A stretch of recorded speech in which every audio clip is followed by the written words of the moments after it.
நண்பர்கள் எல்லாருக்கும் வணக்கம்.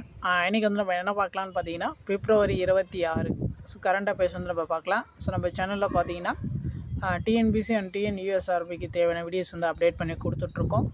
நம்மளுடைய சேனல் சப்ஸ்கிரைப் பண்ணாதவங்க கொஞ்சம் சப்ஸ்கிரைப் பண்ணி ஃபாலோ பண்ணி வச்சுக்கோங்க. சரி வாங்க பார்க்கலாம். இப்போ பார்த்தீங்கன்னா ஃபஸ்ட்டு பாருங்கள், மகா கும்பமேளா. இந்த திருவிழா வந்து எங்கே நடக்குதுன்னு பார்த்தீங்கன்னா, உத்தரப்பிரதேச மாநிலத்தில் தான் வந்து நடக்குது. உத்தரப்பிரதேசத்தில் வந்து பிரயாக்ராஜ் நகரம், அந்த பிளேஸில் தான் பார்த்திங்கன்னா இந்த மகா கும்பமேளா வந்து நடந்துகிட்ருக்கு. இது பார்த்திங்கன்னா இன்னையோட வந்து இந்த விழா வந்து முடியுது.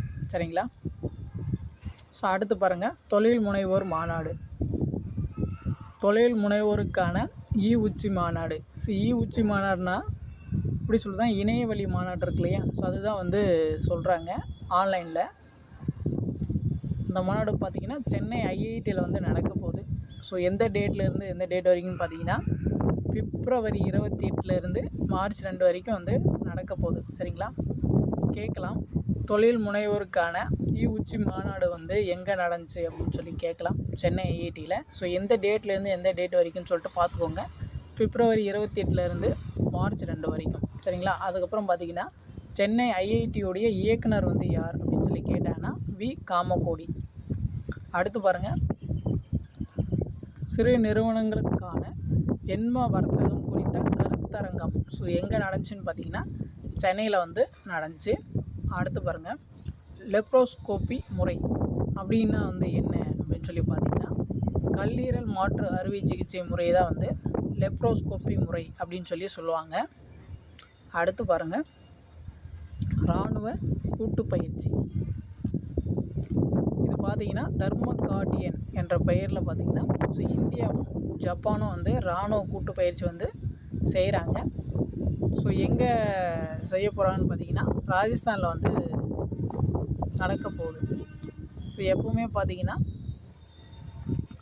ஒரு ஜப்பானுக்கும் இந்தியாவுக்கும் ஒரு இராணுவத்தை பொறுத்த வரைக்கும் மிக பலமான ஒரு நட்புறவு வந்து இருக்குது. ஏன் அப்படின்னு சொல்லி பார்த்திங்கன்னா, இந்திய இராணுவம் பார்த்திங்கன்னா முதல்ல வந்து 1942 சிங்கப்பூரில் தான் வந்து மோகன் சிங் வந்து நிறுவியிருப்பார். அந்த இராணுவ வீரர்களுக்கெல்லாம் வந்து பயிற்சி கொடுக்கறதுக்காக பார்த்திங்கன்னா ஜப்பானுக்கு தான் வந்து போயிருப்பாங்க. அப்போலேருந்தே பார்த்திங்கன்னா இந்தியாவுக்கும் ஜப்பானுக்கும் வந்து ஒரு நல்ல உறவு இருக்குது இராணுவ துறையில் பொறுத்த வரைக்கும்.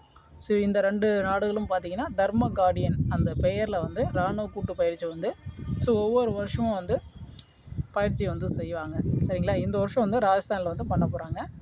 அடுத்து பாருங்கள், ஹலால் சான்றிதழ். ஹலால் சான்றிதழ்னால் என்ன அப்படின்னு சொல்லி பார்த்தீங்கன்னா, உணவுப் பொருட்களுக்கு வழங்கப்படும் தரச்சான்றிதழ். இது பார்த்திங்கன்னா உணவுத்துறை இருக்காங்க இல்லையா? அவங்க தான் வந்து இப்போ சப்போஸ் ஏதாச்சும் ஒரு ஹோட்டலில் நம்ம ஸ்டார்ட் பண்ணுறோம் அப்படின்னு சொல்லி பார்த்திங்கன்னா, அந்த நம்மளுடைய ஹோட்டலில் வந்து அவங்க ஆய்வு செஞ்சு உணவெல்லாம் தரமாக தான் கொடுக்குறாங்க, லைசன்ஸ் வந்து கொடுக்கலாமா, அதை மாதிரி. சரிங்களா? உணவுப் பொருட்களுக்கு வழங்கப்படும் தரச்சான்றிதழ் பார்த்திங்கன்னா ஹலால் சான்றிதழ். அடுத்து பாருங்கள், 2055ஆம் ஆண்டுக்குள் கரியமிலா வாயு சமநிலை கொண்டு வர இலக்கு வைக்கப்பட்டுள்ளது. கேட்கலாம், கரியமிலா வாயு சமநிலை எந்த ஆண்டுக்குள்